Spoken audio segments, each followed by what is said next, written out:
చేస్తూ దేవదూతల పరిచరణ నామములో విడుదల చేస్తూ ఉండగా పరిశుద్ధాత్మదేవ ఒప్పింప చేయవనిగా, గ్రహింప చేయవనిగా, సంబంధకల మనసు పుట్టించవనిగా మీరే మీ శైలిలో మీ స్థాయిలో మీ కార్యాలన్నీ మళ్ళీ చేయమని యేసుక్రీస్తు ప్రభు శక్తిగల పరిశుద్ధమైన నామంలో ప్రార్థించి అడిగి వేడుకొని పొంది ఉన్నాం తండ్రి, ఆమేన్. ప్రియులారా, శ్రద్ధగా వాక్యాన్ని ధ్యానం చేసుకుందాం.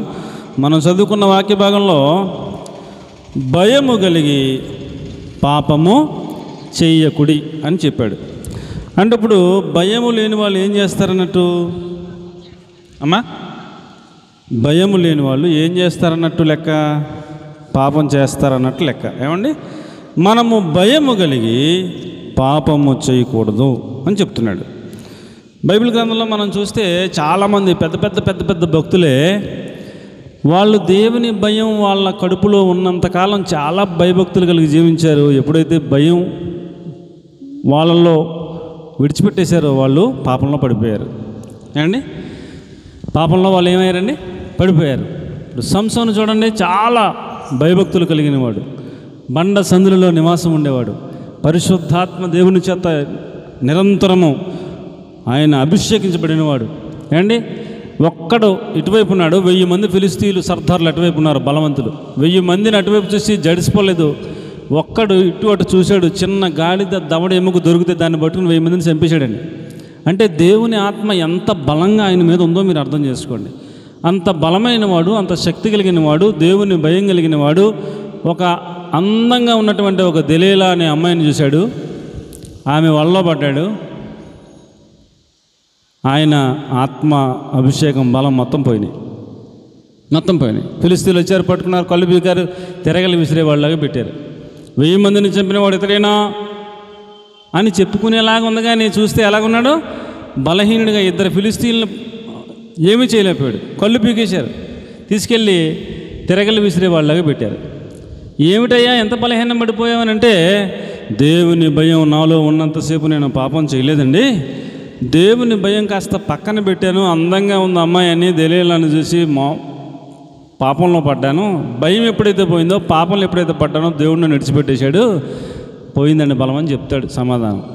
ఇలాగే మనం చూసుకుంటే బైబిల్ గ్రంథంలో చాలామందిని మనం గమనించినప్పుడు దేవుని భయం ఉన్నంతసేపు వాళ్ళు ఎలా ఉన్నారో పాపం చేయలేదు.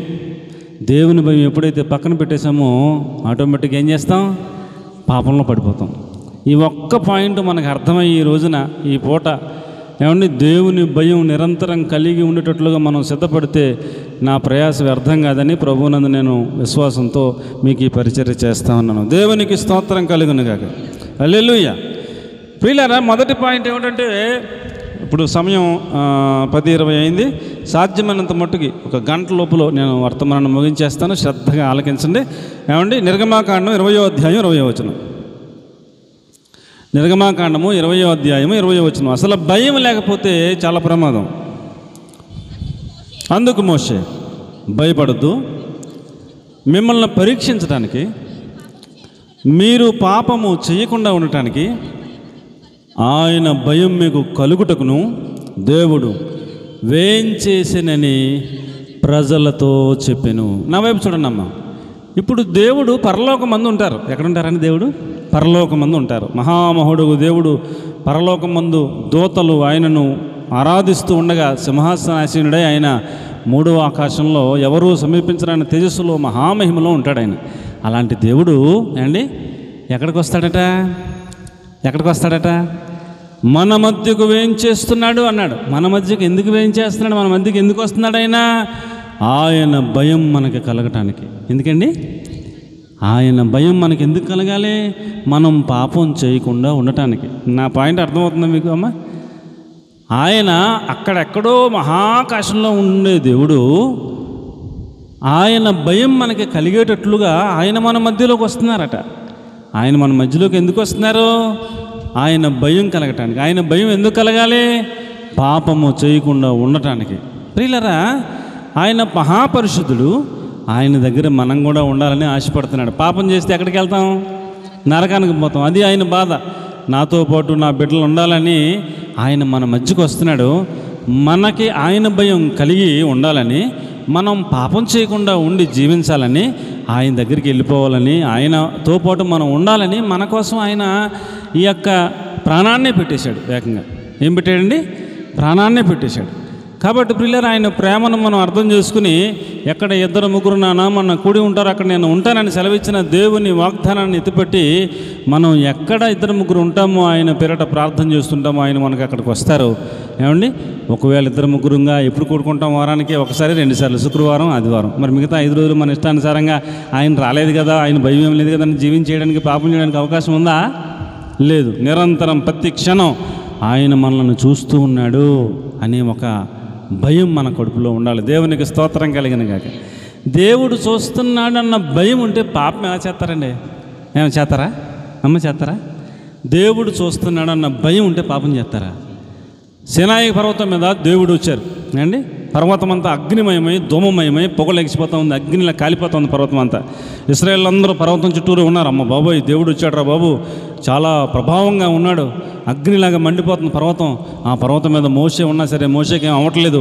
మోషేతో దేవుడు మోషేతో మాట్లాడుతున్నాడని వీళ్ళందరూ అల్లిపోయి మోషేతో అంటున్నారు, అయ్యా మేము దేవుడితో డైరెక్ట్గా మాట్లాడితే మేము బతకం చచ్చిపోతాం.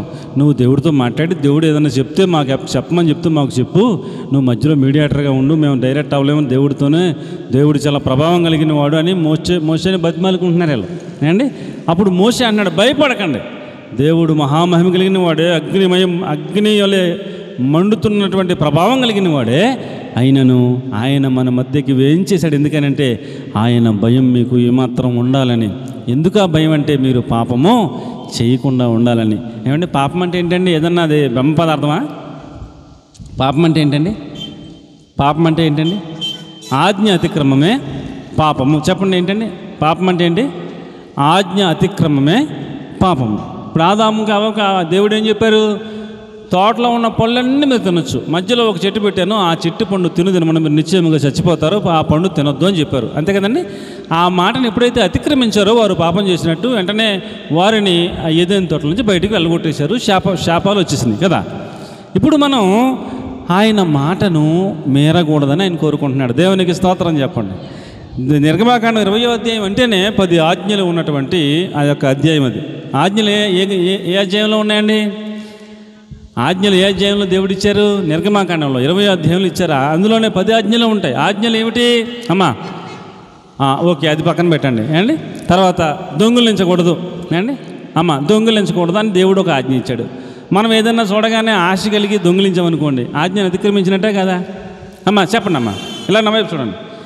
మనకు దేవుడు ఏం చెప్పారు? ఆజ్ఞలు ఇచ్చారు, దొంగిలించకూడదు అన్నారు. ఇప్పుడు మనం దారంటే వెళ్ళిపోతుంటే ఒక బంగారపు చైన్ కనపడింది. మనకి ఏం కలుగుతుంది? ఇది ఏమైనా ఎలాగలా చూసి జాయిగా జేబులో పెట్టేసుకుందాం అనిపిస్తుంది కదా. ఇప్పుడు మనం ఆజ్ఞను అతిక్రమించకుండా ఉండాలంటే మన కడుపులో ఏముండాలా? అమ్మ చెప్పండి అమ్మ. దేవుని ఆజ్ఞ ఏంటి? దేవుని ఆజ్ఞ ఏంటి? దొంగిలించకూడదు. కానీ అక్కడ మనకు కనపడుతుంది కళ్ళకి, చుట్టూ ఎవరో లేరు, ఎవరిదో తెలియదు మనకి.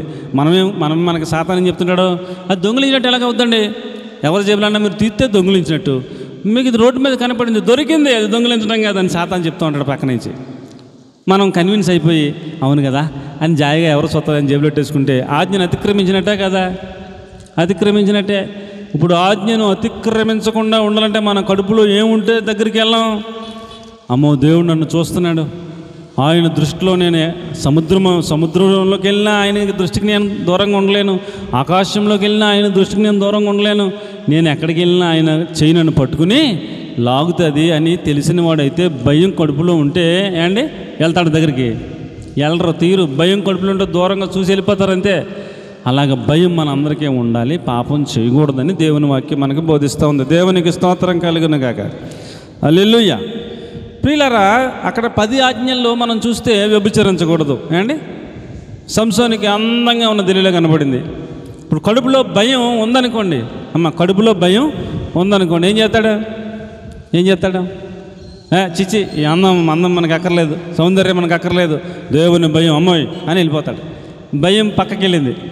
అలా చూడగానే సాతాను చెప్తాడు, పర్లేదు లేవా ప్రతిది భయం అంటావు, దేవుడు అంటావు, ఏం పర్లేదు అంటాడు సాతాను. మనం కాస్త భయం పక్కనెట్టి, ప్రభు పర్లేదులే కాసేపు పక్కనుండు అని అన్నాం అనుకోండి, ఏమవుద్ది? అయిపోయినట్టే, ఏమీ లేదు ఇంకా. ఏమండి దేవుని భయం మన కడుపులో లేకపోతే పాపం చేసేస్తాం. అదే సీక్రెట్ మనకు చెప్తున్నాడు ఆయన. మీరు పాపము చేయకుండానట్లు ఆయన భయం మీకు కలిగి ఉండాలని చెప్తున్నాడు. ప్రియులారా, ఇది కడుపులో పెట్టుకోండి, జాగ్రత్తగా ధ్యానం చేసుకోండి. ఏమండి, మీరు ఏ పని చేసినా, ఎక్కడున్నా, మీరు ఏ పరిస్థితుల్లో కూడా వెళ్ళాల్సి వచ్చినా మనకి కడుపులో ఏముండాలి? భయం ఉంటే ఆ భయం మనల్ని పాపము చేయనివ్వదు. ఉదాహరణకు బోలంత మంది భక్తులు వాళ్ళ కడుపులో భయం ఉంది కాబట్టి పాపం చేసే అవకాశం వచ్చినా చేయలేదు. పాపం చేయలేదు, తిరస్కరించారు, పారిపోయారు.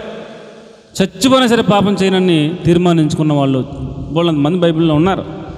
యోబు గారు ఏకంగా నా కళ్ళతో నిబంధన చేసుకున్నాను, నేను కన్యకను ఎలాగో చూస్తానన్నాడు. అంటే చూడంటే ఇంకా కన్యకను కళ్ళతో ఏం చేయడంట? చూడంట. అసలు ఏమి నిబంధన చేసుకున్నాడు? టాప్ అనమాట అండి. దేవుడు నాకు భార్యని ఇచ్చాడు, ఇక నేను కన్యకను చూడనంటే కళ్ళు ఉన్నాయి, కనపడుతుంది, కానీ ఏం చేయడు? చూడడం. పొరపాటున అలాగే చూసాడు, వెంటనే తల తిప్పేసుకుంటాడు, మళ్ళీ చూడటం ఇంకా. అదే అనమాట. చూడండి మొత్తానికి కళ్ళు మూసుకుని వెళ్తాడని కాదు పాయింట్. దారంటే వెళ్తుంటే కనపడింది, వెంటనే తల తిప్పేసుకుంటాడు. మళ్ళీ చూడమని ప్రేరేపించినా సాతాను చూడు ఎలా బాగుందని చెప్పినా చూడటక, తిప్పడక, తల తిప్పడక.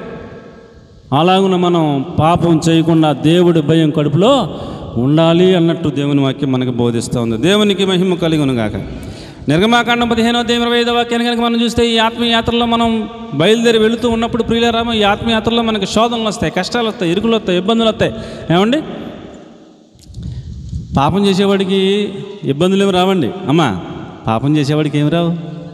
పాపం చేసేవాడికి, సినిమాలు చూసేవాడికి, అబద్ధాలు ఆడేవాడికి, దొంగతనం చేసేవాడికి ఇబ్బందులు. ఏమండి, ఆడికి శోధనలో, కష్టాల్లో, దుఃఖం ఆడికి ఏమి ఉండదు. ఆడికి హ్యాపీగా ఉంటాడు. ఏమండి, ఎప్పుడైతే దేవుణ్ణి నమ్ముకున్నామో, దేవుని కొరకు జీవించాలని తీర్మానించుకున్నామో, ఆడికి ఏమొస్తాయి? పరీక్షలు వస్తాయి, శోధనలు వస్తాయి, కష్టాలు వస్తాయి, ఇరుకులు వస్తాయి, ఇబ్బందులు వస్తాయి. ఏమండి, ఇప్పుడు 10th క్లాస్ 10 సార్లు ఫెయిల్ అయిపోయాడికి మళ్ళీ పరీక్ష పెడతారా? ఏమండి అయ్యారు, 10th క్లాస్ 10 సార్లు ఫెయిల్ అయిపోయాడికి మళ్ళీ పరీక్ష పెడతారా? ఆడికి ఇంకా ఆడిని పట్టించుకోరు. మరి బాగా ఫస్ట్ క్లాస్లో పాస్ అయినడికి ఇంకా ఇంటర్మీడియట్, ఇంకా డిగ్రీ, ఇంకా సివిల్స్, ఇంకా కలెక్టర్ అయ్యేలాగా ఇంకా పోలేంత అవకాశం, పోలేని పరీక్షలు ఉంటాయి ఉండవా? ఏమండి, 10th పాస్ అవ్వగానే వదిలేస్తారని మళ్ళీ ఇంటర్ పరీక్ష పెడతారు, ఇంటర్ పాస్ అవ్వగానే వదిలేస్తారా? మళ్ళీ డిగ్రీ పాస్ అవ్వగానే వదిలేస్తారా? మళ్ళీ కలెక్టర్కి చదవమంటారు, కలెక్టర్కి పరీక్షలు పెడతారు. ఏమంటే సివిల్స్ అంటారు, బోలంత గొడవ, గోత్రం, వ్యవహారం, పరీక్షల మీద పరీక్షలు రాసేస్తుంటాడు. ఏమండి, ఒకటి పాస్ అయితే ఇంకో పరీక్ష పెడతారు. అవునా కదా? ఏమండి, మరి ఏమి పాస్ అన్నవాడికి ఏం పెడతారు? ఏం పెట్టరు. ఇప్పుడు ఆత్మీయ యాత్రలో మనం ముందుకెళ్తున్నప్పుడు ప్రియులారా, మనకు పరీక్షలు ఉంటాయి. ఏమండి, పరీక్షలో కష్టం వచ్చినప్పుడు మనం సనుక్కోకూడదు. ఏం చేయకూడదు? ఆత్మీయ యాత్రలో కష్టం వస్తుందా రాదా? చెప్పండి. వస్తుందా రాదా? వస్తుంది. వచ్చినప్పుడు ఏం చేయకూడదు? సనుక్కోకూడదు. సనుక్కుంటే దేవుడు మాటను ఎదిరించినట్టే, సనుక్కుంటే పాపం చేసినట్టే అంటున్నాడు. చాలా సీరియస్గా తీసుకోలేదు, ఆషామాషిగా కాదండి.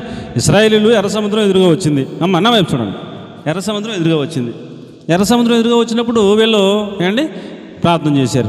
ప్రార్థన చేస్తే దేవుడు అద్భుతంగా సముద్రాన్ని రాయిలాగా మార్చాడు, రోడ్లాగా మార్చాడు. నడుచుకుంటూ చక్కగా అవతలకి వెళ్ళిపోయారు. అదే సముద్రంలో రాయిలాగా ఉంది కదండి, ఫరో సైన్యం వస్తే వాళ్ళు మునిగిపోయారు, చచ్చిపోయారు. వీళ్ళ కళ్ళారో చూశారు. ఏమంటే ఒడ్డుగా అవతలకి వెళ్ళగానే యెహోవాను గానమను ఎక్లెస్ అని పాట పాడారు, నాట్యం చేశారు, ఆరాధించారు. ఒక 3 రోజులు ప్రయాణం చేసిన తర్వాత ఏమంటే మంచినీళ్ళు లేవు, అరణ్యం కదా, ఎడారి, ఏం ఉండదు, మంచిలు లేక దాహం అయిపోతుంది, నోరు ఎండిపోతుంది. మంచిలు లేకపోతే అన్నం లేకపోయినా బతకగలం, కానీ మంచిలు లేకపోతే బతకలేము. 40 రోజులు మంచిలో ఉంటే చాలండి, మంచిలు తాగేసి బతికేస్తాం. ఏమండి, అన్నం లేకపోయినా పర్లేదు. మంచిలో లేవు అసలు. ఏమంటే మనుషులం కదా, వాళ్ళ మనుషులే కదా. మనుషులే అయినా వాళ్ళ ముందు ఏమి గుర్తు రావాలంటే, ఎర్ర సముద్రాన్ని రాయిలాగా చేశాడు కదా దేవుడు, రహదారిలా చేశాడు కదా, రోడ్లా చేశాడు కదా.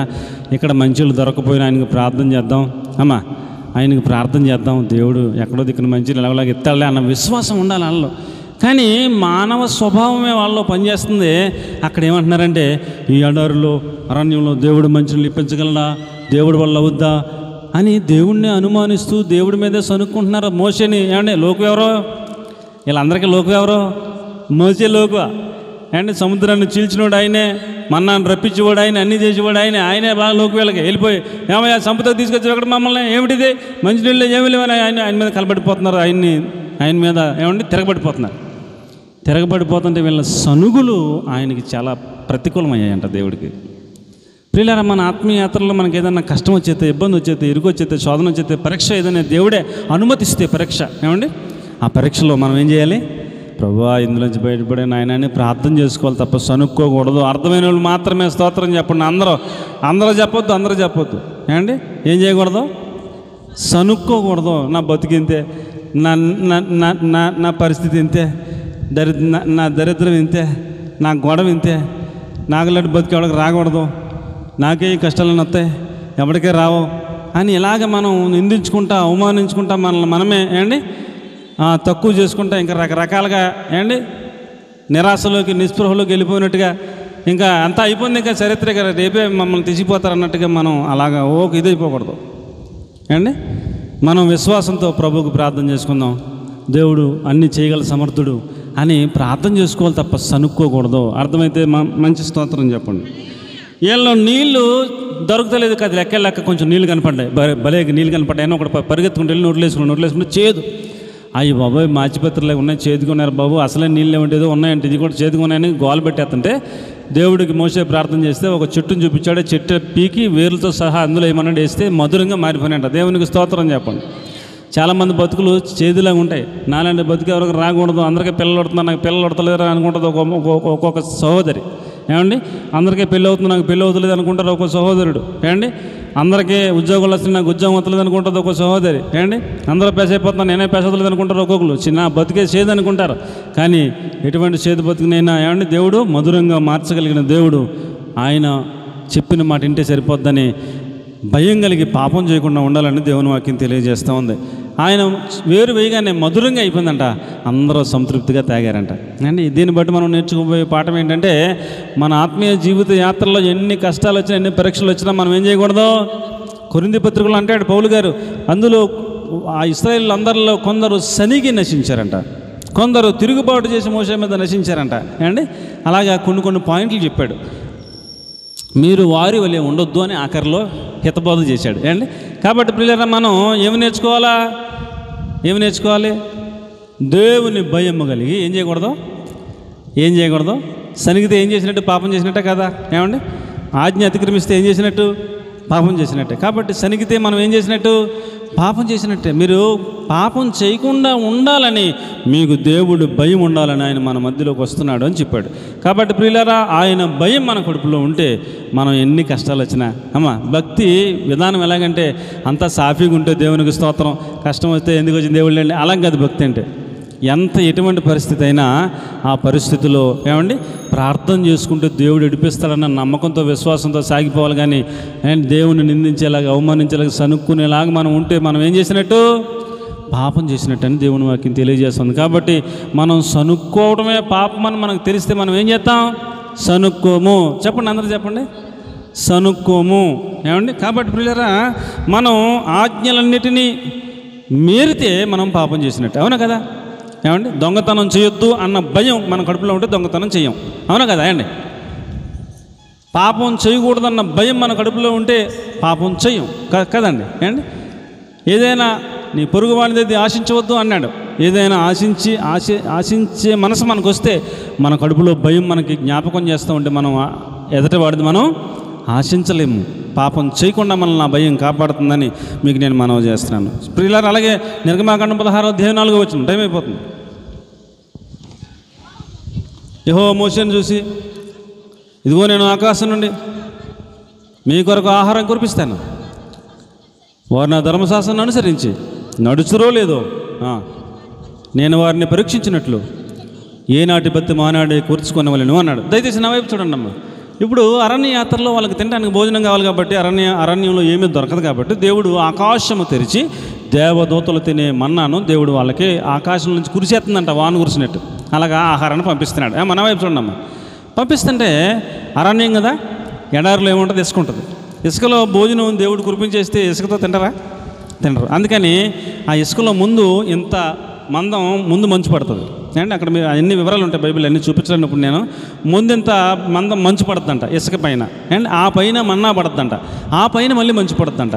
ఉదయం 10 అయ్యేసరికి ఎండకి పైన పడ్డ మంచు ఎగిరిపోయి మన్నా కనపడుతుంది అనమాట. ఈ మంచు కరిగిపోతే ఎండలో పెడితే కరిగిపోయినప్పుడు మన్నా కనపడుతుంది. ఆ మన్నాని ప్రతి ఓడు కూడా వెళ్ళి వాడికి ఏనాటి బత్తెమో ఆనాడే తెచ్చుకొనవలెను అన్నాడు. ఏమండి? అంటే ఈ రోజుకి ఒక ఓమెరు సరిపోద్ది. ఒక ఓమెరు అంటే ఒక పాత్ర. అండి. ఒక ఓమెర్ అంటే ఎంత? ఒక పాత్ర. ఒక్కొక్కడికి ఒక్కొక్క పాత్ర సరిపోద్ది అన్నట్టు. ఒక కుటుంబంలో ఎంతమంది ఉంటే అంతమందికి తీసుకోమన్నట్టు దేవుడు చెప్పాడు. ఇప్పుడు దేవుడు చెప్పిన మాటను అందరూ విన్నారా? వినలేదు. కొంతమంది ఉంటారు బ్యాచి, దేవుడు చెప్పింది అలా చేయరు. ఆజ్ఞను అతిక్రమించడమే పాపం అని తెలిసినా అలాగే చేస్తుంటారు వాళ్ళు. ఏమండి, ఇప్పుడు ఆయన ఏం చెప్పాడు? మీరు ఎక్కువగా పట్టుకెళ్తే ఎక్కువైపోదాం, తక్కువ పట్టుకెళ్తే తక్కువైపోదాం, మీకు నేను చెప్పినట్టు పట్టుకెళ్తే మీకు సమృద్ధి అయిపోద్ది అని దేవుడు చెప్పాడు. ఆయన మాట మీద విశ్వాసంతో ఎవడకు కావాల్సిందాడో అది పట్టుకెళ్ళి దాన్ని మరలా గోధుమ పిండిలాగా పిండి చేసుకుని రొట్టు చేసుకుని తినాలా. ఏమండి, పట్టుకెళ్ళి తింటాక లేదు, అది అరగదు. కాబట్టి వీళ్ళు ఒక్కొక్కడు ఒకటి పట్టుకెళ్తున్నారు, తిన్నారు. ఒక్కొక్కడు ఏమనుకున్నాడంటే, ఒకటే పట్టుకెళ్తే సాయంత్రం తినైతే తెల్లారి దాకా తేడా వచ్చేస్తుంది, తెల్లారకుండా 10 అయ్యేదాకా మళ్ళీ దొరుకుతలేదు, తెల్లారేటట్టుగా 6 గంటలకి మళ్ళీ కాల్చుకుని తినేద్దాం రొట్టి అని వీడు చెప్పిన మాట అనుకుండా ఇంకోటి ఎక్స్ట్రా పట్టుకెళ్ళాడంట. ఇంకో గిన్నె ఎక్స్ట్రా పట్టుకెళ్ళాడు. అండి, మొట్టమొదటి పట్టుకెళ్ళిన గిన్నె చక్కగా పిండి చేసుకున్నాడు. అండి, అది పిండి చేసుకుని చక్కగా రొట్టెలు చేసుకుని తినేసాడు. రెండోది దాచుకున్నాడు కదా, అది మరలా తెల్లారి 5 అవ్వకుండా లేచి దాన్ని పిండి చేసుకుని రొట్టె చేసుకుందాం దగ్గరికి వెళ్ళి చూశాడు. చూస్తే దాని నిండా ఏమున్నాయంట? పురుగులు మెస్సలు ఆడిపోతున్నాయంటండి దాంట్లో. ఇదేంటి మొట్టమొదటి గిన్నెలో ఒక పురుగు లేదు, చాలా చక్కగా చాలా ఫ్రెష్గా ఉంది, ఇదేంటి ఇన్ని పురుగులు వచ్చేసి ఏంటి అని చెప్పేసి ఆడు తింటాడా? ఆడు ఆశ కాకపోతే తింటాడండి? పట్టుకెళ్ళి పాడేసి దాన్ని కడుక్కుంటా కాడికి కడుపులో పేగులను బయటకు వచ్చేస్తాయి. అలాగా పురుగులు అందులో తిరుగుతున్నాయంటండి. ఇప్పుడు ఆయన ఏం చెప్పాడు? ఏనాటి బత్తెము ఆనాడే కూర్చుకొనవలెను అన్నాడు. అది ఆజ్ఞ. ఆజ్ఞను మీరితే పాపం చేసినట్టే కాదా? ఏమండి, పాపం చేసినట్టే కాదా? ఇప్పుడు ఏనాడు వాక్యం ఆనాడే చదవాలి. అమ్మా, రేపు చదువుకుందామంటే ఏమవుతుంది చెప్పండి అమ్మా. మన్నా అంటే వాక్యం.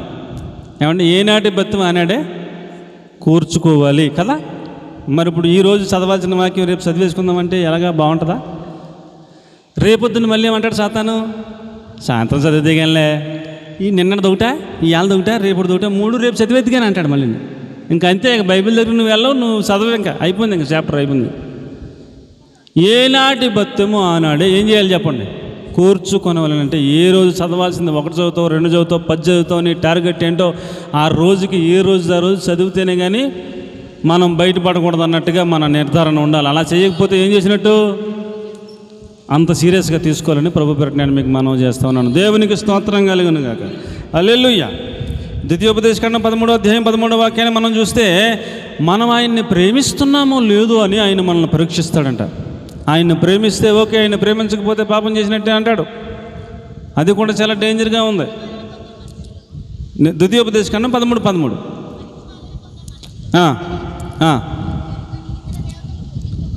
అదిగో ఓకే ఓకే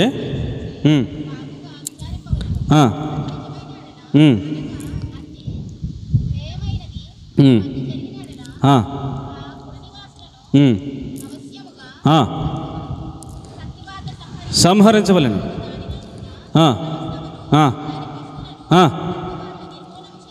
ఓకే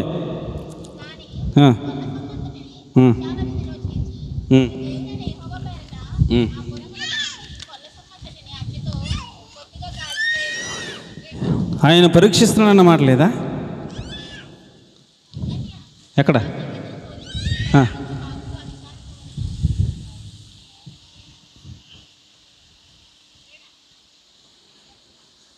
సరే, యెషయా గ్రంథం 48వ అధ్యాయం 10వ వచనం.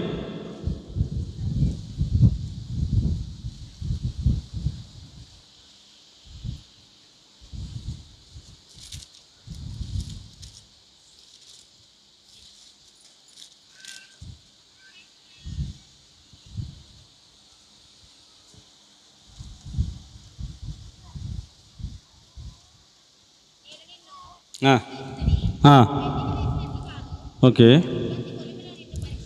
ఎలా పెట్టాడంట? ఇబ్బందుల కొలుములో నేను ఏం చేశాను? పరీక్షించాను అంటున్నాడు. ఏమండి, మనల్ని బంగారాన్ని తీసుకెళ్ళి కొలుములో పెడతారంట. ఏమండి, బంగారాన్ని తీసుకెళ్ళి ఎక్కడ పెడతారంట చెప్పండి? కొలుములో పెడతారంటండి. బంగారం అనుకుంటుందంట, కొలుములో పెట్టి కింద మంటెట్టేస్తుంటే బంగారం వేడి తగులుతుంది కదా బంగారానికి. ఆ వేడి తగిలి నేను చక్కని ఆభరణంలో ఉన్నాను, నేను కరిగిపోతున్నాను, నన్ను కరగబెట్టేస్తున్నారు అని బాధపడిపోద్దంట. ఏమండి, ఇప్పుడు బాధపడిపోయిన తర్వాత మొత్తం కరిగిపోయాక ఆ బంగారం ఆయన తీసి దాన్ని మరలా కొత్త ఆభరణంగా చేస్తాడు. ఇప్పుడు అంతకుముందు ఆభరణం ఏమో పట్టుకెళ్తే 10,000 ఇస్తానన్నారు. ఇప్పుడు దాన్ని కరిగించేసి కొత్త ఆభరణం చేసి దీన్ని ఎట్టుకెళ్తే 20,000 ఇస్తామంటున్నారు. విలువ పెరిగిందా తగ్గిందా? విలువ పెరిగింది. అందులో ఉన్న మస్టు మలినం ఏమండి దాన్ని కొలుములో పెట్టడం వలన పోయింది, శుద్ధ సువర్ణంలాగా అయ్యింది. అందుకని ఏసన్ గారు పాట పాడతారు, నేను కొలిములో పెట్టబడిన తర్వాత శుద్ధ సువర్ణంలాగా మారాను అంటాడంటే మనకి శోధన వస్తే కష్టం వస్తే ఆ కష్టంలోంచి బయటపడేలాగా మనం ఎలా మారిపోవాలన్నట్టు, శుద్ధ సువర్ణంలాగా మారిపోవాలన్నట్టు అండి, మన విలువ పెరగాలన్నట్టు. అలా ఆయన మనల్ని ఇబ్బందుల కొలుములో మనల్ని పరీక్షిస్తాడంట. ఆ పరీక్షలో మనం పాస్ అవ్వాలి, విలువ పెంచుకోవాలి. దేవునికి స్తోత్రం కలిగిన గాక. ఆ పరీక్షలో మనం ఏమండి చేతగాని వాళ్ళం అవ్వకూడదు, ఓడిపోయిన వాళ్ళగా అవ్వకూడదు, ఫెయిల్ అయిపోయిన వాళ్ళగా అవ్వకూడదు, మనం పాపం చేసిన వాళ్ళగా అవ్వకూడదు. దేవుని భయం మన కడుపులో ఉండి మనము ఇంకా శుద్ధ సువర్ణంలాగా మారిపోయేలాగా మనం భక్తి చేయాలని దేవుని వాక్యం మనకు బోధిస్తూ ఉంది. కాబట్టి ప్రియులారా, మొదటి పాయింట్లో మనం నేర్చుకోవాల్సింది ఏమిటంటే ఏమండి దేవుని భయము కలిగి ఏం చేయకూడదు, పాపము చేయకూడదు. అండ్ మీకేమైనా అర్థమవుతుందన్న మాటలు అండి? దేవుని భయం కలిగి మనం ఏం చేయకూడదు, ఆయన ఆజ్ఞ ఏమిచ్చారో 10 ఆజ్ఞలు ఇచ్చారు, అందులో ఏ ఆజ్ఞ కూడా మనం మీరటానికి ముందు మనకి ఏం గుర్తు రావాలి, దేవుని భయం మన కడుపులో గుర్తు రావాలి. అప్పుడు మనం ఆ పాపం చేయకుండా ఉంటాము. ఆత్మీయ యాత్రలో మనకి ఏదైనా దేవుడే ఒక శోధన అనుమతిస్తే మనకి పంపిస్తే ఆ శోధనలో కూడా మనం సనుక్కోకుండా మనం జయించాలి. ఇబ్బందులు కొలుములు కూడా మనల్ని పంపినా ఏమండి మనం సనుక్కోకుండా నాకే వచ్చిన ఈ కష్టాలు ఎవరికి రావట్లేదని మనం నిష్ఠూర మాటలు మాట్లాడకుండా జయించిన వాళ్ళమే శుద్ధ సువర్ణంలాగా మారాలి, కానీ పాపము చేయకూడదు. పాపం అంటే ఏదో పెద్ద పెద్ద నరహత్యలు చేసేయడం, వ్యభిచారం చేసేయడం పాపం అంటే అండి, 1,00,000 రూపాయలు దొంగతనం చేసేయడం అదే కాదు పాపం అంటే. ఆయన మాట వినకపోవడమే పాపం. సమూయేలు గారు అంటాడు, ప్రార్థన చెయ్యకపోవడమే పాపం అంటాడు. ఏంటంటే పాపం ప్రార్థన చేయటం కరెక్ట్, ప్రార్థన మీకోసం నేను ప్రార్థన చేయకపోతే నేను దేవుని దృష్టిలో పాపం చేసినోడితో సమానం అన్నాడు. అంటే ఆయన లెక్కల్లో ఏంటి పాపం అంటే వ్యభిచారం, దొంగతనం ఇవన్నీ కాదు, దాటేశాడు. ఆయన లెక్కల్లో ఏంటంటే ఇశ్రాయేలు అందరి కోసం ఆ రోజున నేను ప్రార్థన చెయ్యకపోతే నేను ఆ రోజున నేను పాపం చేసినట్టే అంటున్నాడు. ఏమండి ఆయన అంతా లెవెల్కి వెళ్ళిపోయాడు, ప్రార్థన చేయకపోవడమే పాపం అన్నట్టుగా ఆయన వివరణ ఇచ్చాడు. కాబట్టి మనం ఏదైనా ఒక మెట్టు ఎక్కుతూ మనం ఏం చేయకూడదు అన్నట్టు, ఆ పాపం చేయకుండా ఉండటం కోసం మనకి ఏం ఉండాలన్నట్టు, దేవుని భయం ఉండాలన్నట్టు. యవనస్తులైన బిడ్డలు బాగా అర్థం చేసుకోండి, దేవుని భయం మనకుంటే మనం పాపం చేయం. పాపం చేయకుండా ఉంటే దేవుడు మనల్ని ఉన్నత స్థానానికి తీసుకెళ్తాడు, ఆశీర్వదిస్తాడు. దేవునికి మహిమ కలుగును గాక. 1 సమూయేలు గ్రంథం 11వ అధ్యాయం 7వ వచనం 2వ మాట. 1వ మాట అయిపోయింది, మనం త్వరగా ముందుకు వెళ్ళిపోదాం.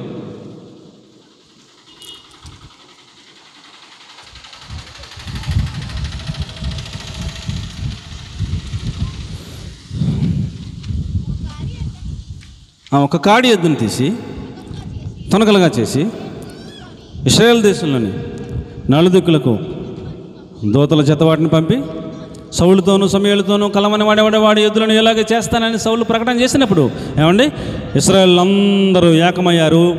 50 షికెలాదు వారి పక్షంగా వెళ్ళి యుద్ధం చేశారు. ఏమండి ఆ యొక్క అమ్మోనీయుడైన నాహాషును సంహరించి తన సైన్యాన్ని సంహరించి 50 షికెలాదు వారికి రక్షణ కలిగింపజేశారని మీకు నేను మనవి చేస్తాను. ఒకసారి నా వైపు చూడమ్మా. ఏమండి ఇప్పుడు అమ్మోనీయుడు అనండి, అమ్మోనీయులు అంటే లోతు యొక్క పిల్లలు. లోతు అంటే ఏమండి, లోతు అక్రమ సంతానం. ఎవరండి లోతు యొక్క అవన్నీ వివరించడం అంత మంచిది కాదు, అది సబ్జెక్ట్ మీకు అందరికీ తెలుసుంటే మరి మంచిది. అది తప్పుడు సంతానం. ఏం సంతానం అండి?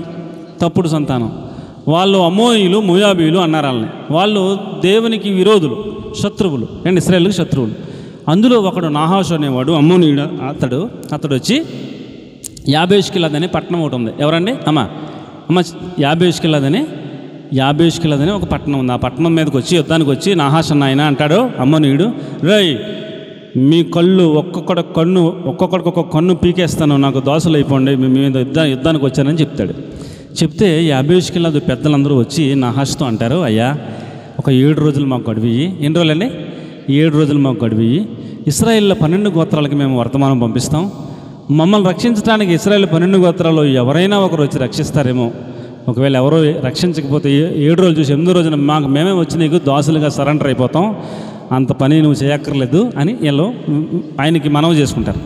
చేసుకుంటే నాహాష్ అన్నాడు, సరే మీరు చాలా బాగా చెప్పారు, 8వ రోజున మీరు మామూలుగా మీ అంతరం మీరు వచ్చి లొంగిపోతానంటున్నారు కదా, లొంగిపోతే మీ ఒక్కొక్కటి కన్ను పీకి మిమ్మల్ని దాసులుగా చెరగొనిపోతాను, యుద్ధం చేసి దాకా వచ్చానని అంటే 8 రోజులు 7 రోజులు టైం ఇచ్చాడు. ఇలాగా ఇశ్రాయేల్ అందరికి కూడా వర్తమానం పంపారు. ఈ వర్తమానం సౌలుకి వచ్చింది. ఎవరికి వచ్చిందండి? సౌలుకి వచ్చింది. సౌలుకి దేవుని ఆత్మ వర్తమానం వినగానే దేవుని ఆత్మ అతడి మీదకి రాగా అతడు ఆత్మవశుడై ఏం మాట్లాడుతున్నాడంటే, ఒక ఎద్దును తీసుకుని దాన్ని 12 భాగాలు చేసి 12 గోత్రాలకి పంపించి ఆయన ప్రకటన చేశాడు, సమూయేలుతోనూ సౌలుతోనూ కలవని వాడెవడో వాడి యొక్క ఎద్దులు ఇలాగే సంహరించబడతాయి అని ఒక ప్రకటన చేశాడు. ఏమిటి సమూయేలు అంటున్నాడు, సౌలు అంటున్నాడు ఏమిటి అని చెప్పేసి 12 గోత్రాల్లో ఉన్న పురుషులందరూ కూడా ఒక్క మాట మీదకి వచ్చేసారు. దేవునికి స్తోత్రం కలిగిన కాక ఏకమైపోయారు. దేవునికి స్తోత్రం చెప్పండి. సౌలు దగ్గరికి వచ్చేసి అయ్యా ఏంటి నువ్వేం చెప్పబోతున్నావు చెప్పు అని అందరూ ఒక మాట మీదకి వచ్చేస్తే సౌలు అన్నాడు, మన సహాయం యాబేష్కిలాదు వారు కోరుకుంటున్నారు, వారి పక్షంగా మనం వెళ్ళి యుద్ధం చేసి వారిని రక్షించాలి. అమ్మోనుడైన నాహాషు అతడు యుద్ధానికి ఎదురు సిద్ధంగా ఉన్నాడు, అతడు వీరుడు శూరుడు, అతని మీదకి మనం పోదామంటే సరే అయ్యా నువ్వు ఎలా చెప్తారా కానీ వాళ్ళందరూ సిద్ధపడ్డారు. దేవుని ఆత్మ వారిని అలాగ ప్రిపేర్ చేశాడు. దేవునికి స్తోత్రం చెప్పండి. వాళ్ళందరూ వెళ్ళారు, మధ్యాహ్నం టైంలో వెళ్ళారంట. సాయంత్రం లోపల మొత్తం అమ్మోనీలందరినీ కూడా సంహరించి మొత్తం అందరినీ కూడా నిర్మూలించి వాళ్ళని ఓడించి యాబేష్కిలాదు వారికి రక్షణను ప్రకటించారు. దేవునికి స్తోత్రం చెప్పండి. ఇప్పుడు సంఘంలో మనందరం ఏమండి ఉన్నాం. మనలో ఒక్క కుటుంబానికి కష్టం వచ్చింది. ఏమండి మన వైపు చూడండి. సంఘంలో మన అందరిలో ఒక కుటుంబానికి ఏమొచ్చింది? కష్టం వచ్చింది. కష్టం వస్తే ఆ ఒక కుటుంబం సంఘంలో సాక్ష్యం చెప్పారు, మాకు ఫలానా కష్టం ఉందండి అని మనకి ఏమండి మన అందరికి కూడా చెప్పారు. ఇప్పుడు మనం అందరం ఏం చేయాలి? వాళ్ళ ఇంట్లో కష్టం అంట, మనకెందుకు, వాళ్ళ తిప్పలాలు పడతారులే అమ్మ నా వైపు చూడండి. సంఘంలో ఒక కుటుంబానికి కష్టం వచ్చింది, వాళ్ళకి కష్టం అయితే మనకెందుకని మనం అనుకోవాలా? అలాగ అనుకుంటే పాపం చేసినట్టే కదా. ఇప్పుడు దేవుని ఆత్మ ప్రేరేపించింది, సౌలుని నడిపించింది. ఎలాగా? 12 గోత్రాలను ఏకం చేసింది దేవుని ఆత్మ. ఏమండి వాళ్ళ మీదకి యుద్ధానికి వెళ్ళి వాళ్ళని రక్షించడానికి కారణమైంది. అది దేవుని నడిపింపు కదా. ఇప్పుడు మనలో ఎవరికైనా ఒకరికి ఏదైనా సమస్య ఉందని చెబితే మనందరం ఏకమవ్వాలా వద్దా? ఏకమవ్వాలి. అప్పుడైతే కత్తులు వేసుకెళ్ళి యుద్ధం చేశారు. ఇప్పుడు మనం ఏం చేయాలమ్మా? ప్రభువా మా సహోదరి కష్టాల్లో ఉందని చెప్తున్నారు, కనికరించి ప్రభు, వాళ్ళని విడిపించి ప్రభు, వాళ్ళు అప్పుడు తిరిగి సహాయం చేయ ప్రభు, వాళ్ళ కుమార్తెకు అనారోగ్యం అంటే స్వస్థపడి ప్రభు అని వాళ్ళ కోసం మనందరం ఏడ్చి ఉపవాసం ఉండి ప్రార్థనలు చేసి మనకే వాళ్ళ సహాయం మనల్ని కోరుకున్నారని చెప్పేసి మనం వాళ్ళ కోసం ఏం చేయాలి? ప్రయాసపడాలి, ప్రార్థన చేయాలి, ఉపవాసం ఉండాలి. వాళ్ళు రక్షణ పొందేదాకా మనం దాన్ని ఏమండి కొనసాగించాలి. దేవునికి స్తోత్రం కలిగినగా ఆ కార్యం జరగడానికి మనందరిలో ఏక మనసు ఏక ఆత్మ ఉండాలి వద్దా? ఉండాలి. అలాంటి కార్యక్రమాల మీద మనం దృష్టి పెట్టాలి. దేవునికి స్తోత్రం చెప్పండి. హల్లెలూయా. ఒక సంఘంలో ఒక విశ్వాసి సాక్ష్యం చెప్పగా నేను విన్నాను. అందులో ఆ సంఘంలో ఒక సహోదరికి హాస్పిటల్లో పెట్టారంట. పెడితే ఆ సమాచారం వాళ్ళ భర్త గారు సంఘంలో ఆదివారం వచ్చి చెప్పారు, ఇలాగ హాస్పిటల్లో ఉన్నారు, చాలా సీరియస్గా ఉందని చెప్పారని. ఆ పాస్టర్ గారు చెప్పారు, అమ్మ మీరు ఒక్కొక్క రోజు రోజుకొకళ్ళు క్యారేజీ తయారు చేసి హాస్పిటల్కి వెళ్ళి వాళ్ళకి ఇచ్చేసి వాళ్ళు తినేదాకా ఉండి వాళ్ళకి ప్రార్థన చేసి మీరు వచ్చేయాలి. రోజుకొకళ్ళు అలాగని చెప్పేసి డ్యూటీ చేశాడంట. సోమవారం మీరు, మంగళవారం మీరు, బుధవారం మీరు, శనివారం దాకా డ్యూటీ చేశాడు. ఒకవేళ వారంలో వాళ్ళ ఇంటికి రాలేకపోతే మళ్ళీ వచ్చే వారం మీరు 2-3 వారాలకి నెలలకు డ్యూటీ చేశాడు. వేసేస్తే వీళ్ళు ఏ రోజు ఎవరికి డ్యూటీ చేశారో వాళ్ళు ఆ రోజు క్యారేజీ వండుకుంటాం, హాస్పిటల్కి వెళ్ళిపోతాం, వాళ్ళు భోజనం చేసేదాకా ఉంటాం. కొత్త ప్రభు వీళ్ళని స్వస్థపతి ప్రభుని ప్రార్థన చేస్తాం మొత్తం. అలాగా ఆ డాక్టర్లో కొన్ని రోజులు గడిచాక అమ్మ మీకు ఇంటికి వెళ్ళిపోవచ్చు అని చెప్పారు. ఇంటికి వచ్చేదాకా చేశారు అండి. దాన్ని ఏమంటారు? ఏక మనసు, వారి కొరకు ప్రయాస. ఏమండి ఇది దేవుడు కోరుకునే విధానం. దేవునికి మహిమ కలిగినగా. వాళ్ళు ఏదో హాస్పిటల్లో మనకెందుకు ఉంటే ఉంటారు, పోతే పోతారు అనుకునే మనస్తత్వం అది పాపం. అవునా కదా? ఏమండి కాబట్టి మనందరం కూడా మనలో ఒకడికి ఏదైనా అయితే వాడు మన సహాయాన్ని కోరుకుంటే వాడి కోసం అందరం ఏం చేయాలి? మోకరించాలి, ప్రార్థన చేయాలి, ఉపవాసం ఉండాలి. ఒకవేళ అలాంటి పరిస్థితి ఎదురైతే మన జేబులో రూపాయి కూడా అందరం తలకు రూపాయి తీయాలి. అవసరమైతే వాడికి మన పరిచర్య అవసరమైతే వాడికి మనం ఏమండి ఆ స్త్రీకు పరిచర్య కూడా చేయడానికి సిద్ధపడాలి. ఎలాగ అవసరమైతే అలాగ మనం సిద్ధపడాలి, చేయాలని ప్రభు పేరట నేను మనవి చేస్తున్నాను. దేవునికి స్తోత్రం చెప్పండి. అలాగే నెంబర్ 3 పాయింట్ ముందుకెళ్ళిపోతాం. 2 దినవృత్తాంతాలు 19:7. 2 దినవృత్తాంతాలు 19:7.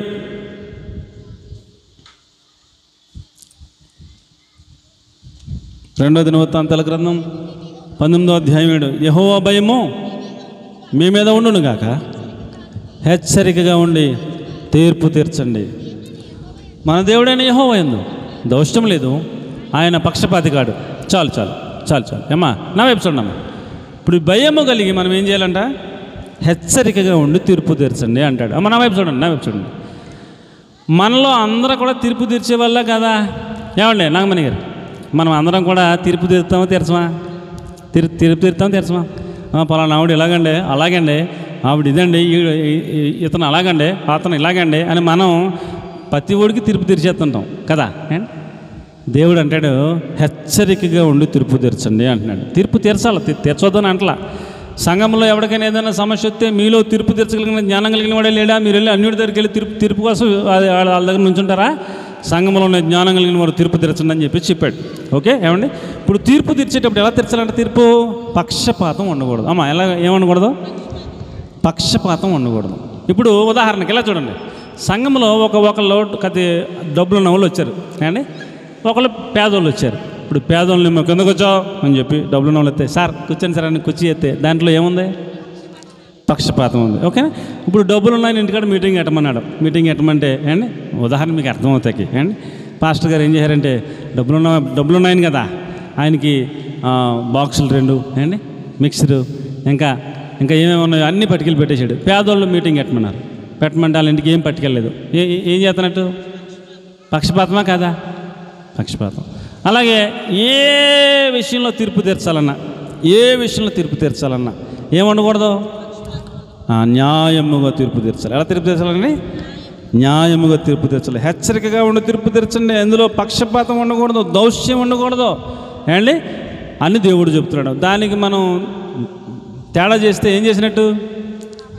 పాపం చేసినట్టు. మీకు అర్థమైపోతుందా అమ్మా? అర్థమవుతుందా? హెచ్చరికగా ఉండి తీర్పు తీర్చండి, పాపం చేయొద్దు అంటున్నాడు అండి.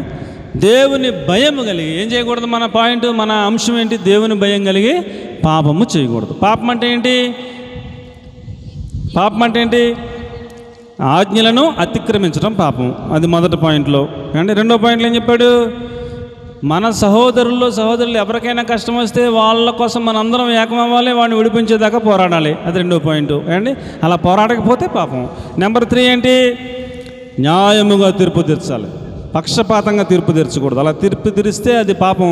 ఆ పాపం చేయకుండా మనకు భయం ఉండాలంటాడు. 3వ పాయింట్. 4వ పాయింట్ నెహెమ్యా 5:14-15. నెహెమ్యా 5:14-15 త్వరగా. నెహెమ్యాని ఇశ్రాయేలుల మీద, యూదుల మీద అధికారిగా పెట్టారంట. అధికారిగా పెడితే నెహెమ్యా కంటే ముందుగా ఉన్న అధికారులు ఏం చేశారంట? ఆహారము ఇశ్రాయేలు అమ్మ నా వైపు చూడండి. మీరు తర్వాత చదువుకోండి, రాసుకోండి, తర్వాత చదువుకోండి, దయచేసి నా వైపు చూడండి. నెహెమ్యా కంటే ముందు, నెహెమ్యా రాకముందు అంతకుముందు అధికారులు ఉంటారు కదా, ఆ అధికారులు ఇశ్రాయేలీలే బానిసలుగా ఉన్నారు. ఇశ్రాయేలీలు ఎలా ఉన్నారండి? ఇశ్రాయేలీలే బానిసలుగా ఉన్నారు. వాళ్ళకే తినడానికి సమృద్ధిగా లేదు.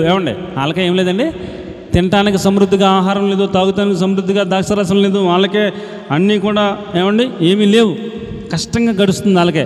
వాళ్ళ మీద అధికారిని కాబట్టి నేను ఈ అధికారిగా ఉన్నవాడు అంటాడంట, నా కుటుంబానికి ఆహారం తీసుకురండి అంటే వాళ్ళకి లేకపోయినా వాళ్ళలో ఎవడో ఒకటి వస్తుండి వీడికి ఆహారం తెచ్చేవారంట. వీడి కుటుంబానికి ఆహారం తెచ్చేవారంట. అలాగా ఆహారం తీసేసుకునేవారంట.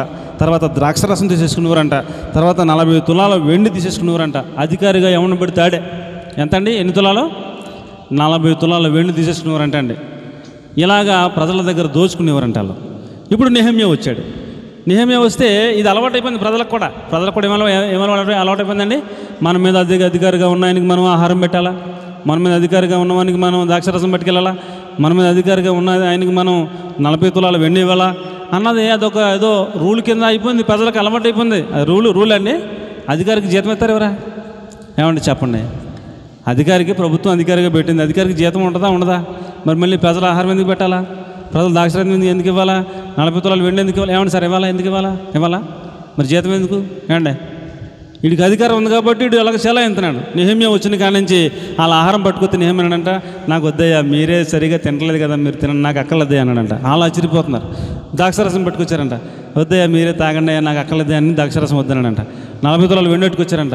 అరే మీకే ఏమి లేకుండా ఒకటి లేకుండా ఉన్నారు, నాకేం అక్కర్లేదు, నాకు జీతం ఉంది, నాకు రాజుగారి దగ్గర వద్దు అన్నాడంట. ఏమండి ఆయన అంటాడు, సాక్ష్యం చెప్తాడు, ఏమండి అధికారికి రావలసిన సొమ్మును నేను కానీ నా బంధువులు కానీ, ఆ అధికారి ఆడు వెళ్ళకుండా ఆడు బంధువులు పంపుతాడంట, పలానా అధికారి బంధువు నేను తెమ్మనంట, పట్టురా ఆహారం, ద్రాక్షరసం పట్టురా, వెండి పట్టురా అని ఆడు తరపున బంధువులు వెళ్తే వాళ్ళకి ఇచ్చేయాలంట. అలాగంట సిస్టమ్. ఏమండి నేను కానీ నా బంధువులు కానీ తీసుకోలేదు అంటున్నాడు. దేవునికి స్తోత్రం చెప్పండి. ఏమండి మనల్ని ఏదైనా అధికారంలో పెడితే, ఏమండి మనల్ని ఏమైనా ఎక్కడైనా అధికారంలో పెడితే మనం ఏం చేయాలి? మనల్ని ఏమైనా అధికారంలో పెడితే మనం ఏం చేయాలి కదా? అవునా కదా? ఎక్కడికక్కడే దొరికిన కాడికి స్వాహా చేసేస్తున్నారు ఇప్పుడు, అంతేనా కదా? ఏమండి అయ్యారు అంతేనా? ఎక్కడికక్కడ దొరికిన కాడికి స్వాహా చేస్తున్నారు లేదా? ఎక్కడ దొరికితే అక్కడ ప్రతి దానికి లంచం, ప్రతి దానికి. అది పాపం అని చెప్తున్నాడు. దేవునికి మహిమ కలుగును గాక. నేను కానీ నా బంధువుల్లో కానీ అధికారికి రావలసిన సొమ్మును అపేక్షింపలేదు అన్నాడు. అసలు కోరుకోలేదు, అపేక్షింపలేదు, తీసుకోలేదని సాక్ష్యం చెప్పాడు. దేవునికి స్తోత్రం చెప్పండి. దేవుని భయం కడుపులో ఉంటే ఇలాంటి పనులు చేయరు. అర్థమైన వాళ్ళందరూ స్తోత్రం చెప్పండి. దేవుని భయం ఉంటే ఏం తీసుకోం? లంచం తీసుకోం. అయితే అంత కామనే సార్, బొత్తిగా అంత కఠినంగా భక్తి చేయాలి మరి, చేయకపోతే దేవుడి దృష్టిలో పాపం. ఇప్పుడు సెక్యూరిటీ గార్డుల పని ఎలాగ ఉంటుందో తెలుసండి. నేను కూడా సెక్యూరిటీ గార్డుగా 2000 సంవత్సరంలో నుంచి 2005 దాకా 5 సంవత్సరాలు సెక్యూరిటీ సూపర్వైజర్గా చేశాను. ఫ్యాక్టరీలోకి ఎన్ని లారీలు లోపలికి వెళ్ళాలన్నా, ఎన్ని లారీలు బయటికి రావాలన్నా సెక్యూరిటీ సూపర్వైజర్ ముద్ర వేసి సంతకం పెడతాం, కానీ బయటికి వెళ్తాక లోపల కొత్తగా అవకాశం లేదు. గేట్లో ఎంట్రీ ఉండాలి. ఏ సామాను బయటికి వెళ్ళినా గేట్ పాస్ ఉండాలి. ఆ గేట్ పాస్ మీద ఆ అధికారి సంతకం ఉందో లేదో చూసుకోవాలి. అన్ని మెలకువలు ఉంటాయి. అలాగ డ్యూటీ చేసేవాడిని.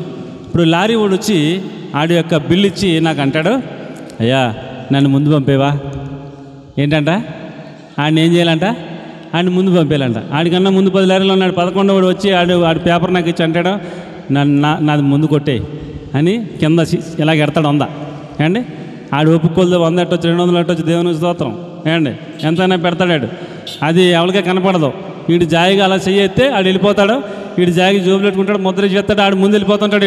ముందు 10 మంది కూడా వచ్చి, అయ్యా మేము కదా ముందు అనుభవిస్తున్నారు ఏంటంటే అంటాడో సూపర్వైజరు. ఏమండి నేను కాదు, నేను వచ్చేసి ఇంకా మిగతా వాళ్ళు మొత్తం 4 సూపర్వైజర్లు కదా. ఏమండి 3 ఏమో డ్యూటీ వాళ్ళు ఉంటారు, ఇంకోటి ఎక్స్ట్రా ఉంటాడు. నేను కాకుండా ఇంకో 3 ఉంటారు కదా. వాళ్ళు ఉన్నప్పుడు వస్తే తీసుకొని ముద్ర చేస్తారు. ఆడు ముందు వెళ్ళిపోతుంటే మిగతా 10 మంది వస్తే అంటాడు, వీడు మీ పేపర్ ఇంకా వేరే రోజు నుంచి రాలేదండి, మరి ఆడి పేపర్ ముందు వచ్చేసిందని ఏం చేయమంటారండి అంటాడు. మీరు ఏ రోజుకి వెళ్ళి అడగండి అంటాడు వీడు సూపర్వైజర్. వీళ్ళు వెళ్ళి ఆడిని అడుగుతారు. ఆడు అంటాడు, మేము పంపించేప్పుడు మరి ఎక్కడ ఆగిపోతే తెల్లని ఆడు అంటాడు. మళ్ళీ వాళ్ళు వచ్చి దగ్గర మరి ఎక్కడ ఆగిందో నా దగ్గర రాలేదంటాడు వీడు. నిజం ఒత్తుది, వీడి దగ్గరే ఉంటాయని. ఏమండి అలాగే వీళ్ళ పేలం తీసేస్తారు, ఎవరు డబ్బులు ఇస్తాడు ముందు పంపేస్తారు. ఇది అన్యాయమా న్యాయమా? లంచమా కాదా? ఏమండి వీడికి జీతం వస్తుందా రాదా? సూపర్వైజర్ జీతం ఇస్తారా ఎవరండి సార్? ఇస్తారా? మరి ఇంక ఎలాగైతే ఎలాగండి? మరి ముందు 10 మంది ఉంటే వాళ్ళని ముందు పంపుకుంటే వెనకాల పంపిస్తావా? 200 ఇస్తే. అండ్ ఇలాగ రకరకాల మనుషులండి. నేను డ్యూటీ చేసినంత కాలం ఆ జీతం 1325కి ఓటీలు గిట్లు వెళ్తూ 2200 అంత వచ్చింది 25 సంవత్సరాల క్రితం. ఆ జీతం డబ్బుల కోసం ఆశపడి కష్టపడి 4-5 డ్యూటీలు చేసి తిప్పలు పడి వచ్చేవాళ్ళు, కానీ ₹1 ఎవరి దగ్గర తీసుకోలేదు. స్టాండర్డ్ ఉండాలి, దేవుని కోసం బతకాలన్న తపన ఉండాలి. అక్రమంగా నోటికి దొరికిందల్లా ఖర్చు చేయకూడదు. దేవునికి స్తోత్రం చెప్పండి. హల్లెలూయా. అధికారికి రావాల్సిన సొమ్ము నేను కానీ నా బంధువులు కానీ తీసుకోలేదు. అది మ్యాటర్. ఒక స్టాండ్ ఉండాలని ప్రభుపేట మీకు నేను మనవి చేస్తున్నాను. దేవునికి మహిమ కలుగును గాక. 5వ పాయింట్ ఏమిటంటే కీర్తన 19:9. త్వరగా నా సమయంలో నేను ముగించేస్తాను, మీకు ఎక్కువ టైం అయినా చల్లగా ఉందనుకోండి. యెహోవా యందు భయం, ఆయన భయం కడుపులో ఉంటే ఆ భయం మనల్ని ఎలా ఉంచుతుందంటే అండి, పవిత్రంగా మనల్ని ఉండటానికి ఆ భయం మనకి సహాయం చేస్తుంది. దేవునికి స్తోత్రం కలుగును గాక. చాలా విషయాలు ఉన్నాయి, అన్నీ చెప్పలేను. 2 మాటలు మీకు జ్ఞాపకం చేస్తాను. ప్రకటన 19:8. ఆ భయం ఉన్నవాడు తనను తాను ఎప్పుడు శుద్ధీకరించుకుంటాడు. దేవునికి స్తోత్రం కలుగును గాక. ఏమండి పరిశుద్ధులుగా ఉండడానికి ప్రయత్నం చేస్తాడు. ఒక వ్యక్తి పరిశుద్ధంగా ఉండాలంటే ఏం చేయాలి? ఎప్పటికప్పుడు శుద్ధీకరించుకోవాలి. అమ్మ దొరికిందా? ఆ ప్రకాశమును సన్నపు నిర్మలమైన సన్నపు నారబట్టలు ఆమెకు ఇవ్వబడును, అవి పరిశుద్ధుల నీతి క్రియలు అంటాడు. ఏమండి ఇప్పుడు నా వైపు చూడమ్మా, ఇప్పుడు నా వైపు చూడండి. ఇప్పుడు పరిశుద్ధత అనండి ఒకసారి. అమ్మ రే పరిశుద్ధత అనండి. అప్పుడు మాసిపోయిన డ్రెస్కి ఉతికిన డ్రెస్కి తేడా ఉందా లేదా? అయ్యా, మాసిపోయిన డ్రెస్కి ఏమండి మరకలు చిరాకు మొత్తం ఇబ్బందిగా ఉంటుంది. అదే ఉతికేస్తే ఎలా ఉంటుంది? తెల్లగా చక్కగా మల్లెపూలాగా ఉంటుంది కదా. ఇప్పుడు ఈరోజు ఉతికాము ఏమండి, రేపు పొద్దున్న మళ్ళీ వేసుకున్నాం, మళ్ళీ రేపు పొద్దున్న ఉతకాలా వద్దా?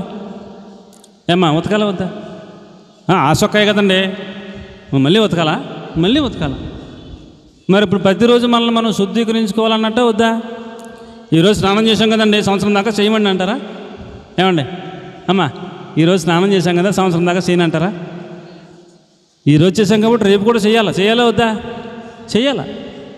ఏమండి చేయాలా వద్దా? పొద్దున్న చేస్తే మళ్ళీ సాయంత్రం కూడా చేస్తారా వద్దా?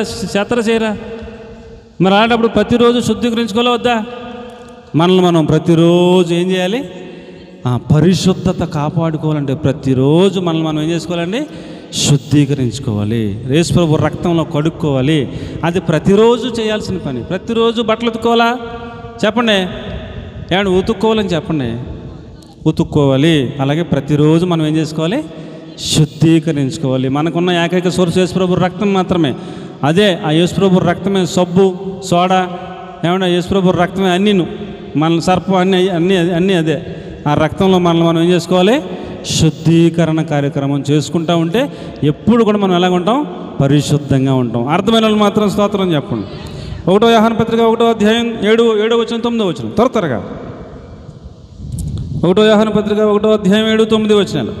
మన పాపంలో మనం ఒప్పుకున్నట్లయితే ఆయన రక్తము మనల్ని పవిత్రులంగా, అయితే ఆయన వెలుగులో ఉన్న ప్రకారం మనము వెలుగులో నడిచిన యెడల మనం అన్యోన్య సహవాసం గలవారమై ఉంటాము. అప్పుడు యేసు రక్తం మన మీదకి వస్తుంది, పవిత్రులుగా చేస్తుంది అన్నాడు. దేవునికి స్తోత్రం కలుగును గాక. హల్లెలూయా. ఆయన వెలుగులో ఉన్న ప్రకారం మనం కూడా చీకట్లో ఉండకుండా మనం కూడా ఆయనతో పాటు ఏం చేయాలంటే వెలుగులో నడుస్తూ ఉంటే మనము ఆయనతో పాటు అన్యోన్య సహవాసం కలిగిన వాళ్ళమైతే అప్పుడు యేసు రక్తం మన మీదకి వచ్చి మనం ప్రతి పాపం నుంచి మనల్ని పవిత్రులుగా చేస్తుంది అన్నాడు అండి.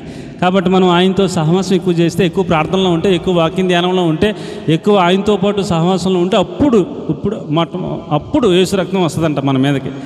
మొట్టమొదట వచ్చేది యేసు రక్తం అండి. మనం చీకటిలోంచి కదా బయటకు వచ్చి వెలుగులో ఆయనతో పాటు ఉండటానికి నేర్చుకుని ఆయనతో పాటు అన్యోన్య సహవాసం కలిగిన వారంగా మారితే, ఎక్కువ ఆయన టైం ఆయనతో గడుపుతూ ఉంటే అప్పుడు యేసు రక్తం వచ్చి మన మీద మనలను ఆయన రక్తం శుద్ధీకరిస్తుంది, పవిత్రపరుస్తుంది అన్నాడు. అలాగను మనం ప్రతిరోజు ఏం చేయాలి? కొంత సమయం ఆయనకి ఇచ్చి ఆయనతో గడిపి అన్యోన్య సహవాసం కలిగిన వారు ఉండి ఆయన రక్తం మన మీదకి వచ్చి మనల్ని శుద్ధీకరించేలాగా మనం ప్రతిరోజు కొంత సమయాన్ని దేవుడికి ఇవ్వాలి. అర్థమైన వాళ్ళందరూ స్తోత్రం చెప్పండి. నేను చాలా పనులు ఉన్నాయి సార్, మరి చాలా బిజీగా ఉన్నామండి, మరి అసలు కాలేదండి, అయినా పర్లేదండి, దేవుడితో కొంత సమయం గడపాలండి. లేకపోతే ఏం రాదు? పరిశుద్ధత పోగొట్టుకుంటాం. పరిశుద్ధత పోగొట్టుకుంటే భయం ఉన్నట్టా లేనట? దేవుని భయము పవిత్రమైనది అన్నాడు. ఆయన భయం కడుపులో ఉంటే మనం ఎలాగుంటాం? ప్రతిరోజు ఆయనకి టైం ఇస్తాం. ఏమండి? ప్రతిరోజు ఆయనకి ఏమిస్తాం? టైం ఇస్తాం. ఆయనతో అన్యోన్య సహవాసం కలిగి ఉంటాం, వెలుగులో ఉండడానికి ప్రయత్నిస్తాం, ఆయన రక్తంతో ప్రతిరోజు శుద్ధీకరించుకుంటాం. అలాగే మనం బతకాలి. ఆయన భయం మనకుంటే మనల్ని అలా పవిత్రంగా కాపాడుతుంది అన్నాడు. దేవునికి స్తోత్రం కలుగును గాక. 6వ పాయింట్ 119వ కీర్తన 38వ వచనం, నీ వాక్యము నన్ను భయం కలిగింపజేస్తుంది, నన్ను స్థిరపరుస్తుంది అన్నాడు. ఆయన వాక్యమే నాకు భయంగా ఉందంట. 119:38, నీవిచ్చిన వాక్యం మనుషులో నీ భయం పుట్టిస్తూ ఉంది, నీ సేవకునికి దానిని స్థిరపరచు అన్నాడు. ఆయన వాక్య ప్రకారం నేను జీవించాలన్న భయం నాలో ఉండాలి. అండ్ ఏముండాలి? మనలో భయం ఏముండాలి? నేను వాక్య ప్రకారం జీవిస్తున్నానా లేదనే టాలీ మనం చూసుకోవాలి. ఎలా టాలీ చేసుకోవాలండి? ఎలా టాలీ చేసుకోవాలి? నా వైపు చూడండి, కాసేపు నా వైపు చూడండి, నా వైపు చూడండి అమ్మ. మనం ఎలా టాలీ చేసుకుంటాం తెలుసా? ఏమంటే మనం ఎలా టాలీ చేసుకుంటాం తెలుసా? టాలీ అంటే ఏంటి తెలుగులో? పోల్చుకోవటం కదా. నువ్వు ఉన్నావు, ఎందుకు పక్కింటి ఆవిడ అలా ఆయన చూడు పిజ్జు కొన్నాడు, ఎందుకు నువ్వు వేస్ట్ ఏం కొన్నావు నాకు, ఇది పోల్చుకోవడం. ఇప్పుడు ఎవరిని పోల్చుకుంటుంది? మరి పక్కింటి ఆయన పిజ్జు కొన్నాడు, పక్కింటి ఆయన రోజుకి సిద్ధ కొట్టేస్తాడు, మరి నిన్ను కూడా కొట్టేయాలా? ఏంటి సపరేట్ అండి అమ్మా? ఆవిడ చూడు, ఆవిడ మేకలేసిన మెల్లో బంగారం వేసుకుంది, నువ్వు ఉన్నావు, ఎందుకు వేస్ట్ దరిద్రం, నాకు ఎప్పుడైనా బంగారం చేయని కొన్నావా? ఎవరితో పోల్చుకుంటుంది చెప్పండి? ఎవరితో పోల్చుకుంటుంది? పక్కింటి ఆవిడతో పోల్చుకుంటుంది. మనం ఎవరితో పోల్చుకోవాలా? అసలు ఏం టాలీ చేసుకోమంటాడు? వాక్యం ప్రకారం నా జీవితం ఉందా లేదని టాలీ చేసుకోమంటున్నాడు. అది దేవునికి స్తోత్రం కలుగునుగా. దేని ప్రకారం ఉండాలి మన జీవితం? పక్కింటి వాళ్ళకి మన జీవితం ఉండాలి, పక్కింటి వాళ్ళకి మన జీవితం ఉండాలి. ఆడు చూడు ఎలాగ ఉన్నాడో నేను అలాగ ఉండాలి, ఆడు ఎలా చేస్తాడో నేను ఎలా చేయాలి. ఇది కాదు టాలీ. ఏమిటి టాలీ? వాక్యం ప్రకారం నా జీవితం ఉందా లేదా, వాక్యానికి నేను సరితూగుతున్నానా లేదా, వాక్యం పక్కనెడితే నిన్ను పక్కనెడితే కాటాల్లో తూగుతావా తేలిపోతావా, అది చూసుకో. వాక్య ప్రకారంగా నీ బతుకుంటే ఏమండి అలాగ ఉండాలన్న భయం ఏడవాలి కడుపులో. దేవునికి స్తోత్రం కలుగునుగా. ఏం భయం ఉండాలి కడుపులో? వాక్య ప్రకారం నేను బతకగలుగుతున్నానా, వాక్య ప్రకారం జీవించగలుగుతున్నానా, ఏదైనా తేడా వచ్చేస్తుందా, ఎక్కడైనా తప్పిపోతున్నానా అన్న భయం ఉండాలి. దావీదు గారు అంటాడు, నీ వాక్యము నాలో భయము పుట్టించుతున్నది అన్నాడు. ఏం పుట్టిస్తుందంటే, అమ్మో ఆ వాక్య ప్రకారంగా నేను జీవించలేకపోతున్నాను, ఆ వాక్యాన్ని నేను నేర్చుకోలేకపోతున్నాను, ఆ వాక్య ప్రకారంగా నేను నడవలేకపోతున్నాను, నా ప్రవర్తన తేడా వస్తుంది, నా మాటలు తేడా వస్తున్నాయి, వాక్య ప్రకారంగా మాట్లాడలేకపోతున్నాను, కొంచెం నా యొక్క నడవడికి తేడా వస్తుంది అన్న భయం మనలో ఉంటే, వాక్య ప్రకారమే నేను జీవించాలన్నట్టుగా మన యొక్క సిద్ధపాటు ఉంటే అది ఏమండి అది కరెక్ట్ అయిన భయం అని నేను మీకు మనవి చేస్తున్నాను. దేవునికి స్తోత్రం కలుగునుగాక. నీ వాక్య ప్రకారము జీవించాలి, నీ వాక్యం నన్ను స్థిరపరచు ప్రభువా అని ఒక భయం కలిగి మనం వాక్య ప్రకారం జీవించడానికై సిద్ధపడాలని నేను మీకు మనవి చేస్తున్నాను. ఆఖరి మాట సామెతలు 28:14. సామెతలు 28:14. సామెతలు 28:14. భయము కలిగిన నీ భయము కలిగి నిత్యము భయము కలిగి ప్రవర్తించువాడు ధన్యుడు. చాలమ్మ చాలు. మన ప్రవర్తన ఎలా ఉండాలట? మన ప్రవర్తన దేవుని భయము కలిగిన ప్రవర్తనగా ఉండాలి. దేవునికి స్తోత్రం కలిగిన కాక. ఏమండి మన మాటలు, మన యొక్క ప్రవర్తన ఏమండి నువ్వు ఎలా ప్రవర్తిస్తున్నావు, దాంట్లో దేవుని భయం ఉందా? ఏమండి ఉందా అమ్మ? ఉందా? దేవుని భయం ఉందా? ఏమండి ఇంకా చాలా విషయాలు ఉన్నాయి, అవన్నీ వచ్చే వారం మీకు నేను తెలియజేస్తాను. దేవుని భయం ఉంటే భార్య ఎలాగ ఉండాలి, దేవుని భయం ఉంటే పిల్లలు ఎలాగ ఉండాలి, దేవుని భయం ఉంటే ఎవరెవరి స్థానాల్లో ఎవరెవరు ఎలాగ ఉండాలి అనేది ఇంకా చాలా ఒక వర్తమానం ఉంది, ప్రభు ఇచ్చారు. దేవుని భయము కలిగి మనం ప్రవర్తించాలని చెప్తున్నాడు. ఎలా ప్రవర్తించాలంటే అండి, నీ ప్రవర్తన ద్వారా నీకు దేవుని భయం ఉందో లేదో అర్థమైపోద్ది అవతలడికి, ఏం చెప్పకలా. ఏమండి కాబట్టి సాధ్యమైనంత మట్టుకు మనం దేవుని భయము కలిగి ప్రవర్తించడానికై తీర్మానం చేసుకుందాం. దేవుని భయము కలిగి మన యొక్క అంశం ఏంటి? పాపము. అందరూ చెప్పండి, దేవుని భయము కలిగి పాపము చేయకుండా ప్రభువా నన్ను కాపాడయ్యా అని ఒక ప్రార్థన చేసుకుందాం. అలాగనే పరిశుద్ధాత్మ దేవుడు మనందరినీ సిద్ధపరిచి నడిపించును గాక. ఆమె అందరం మోకరించండి, ప్రార్థన చేసుకుందాం.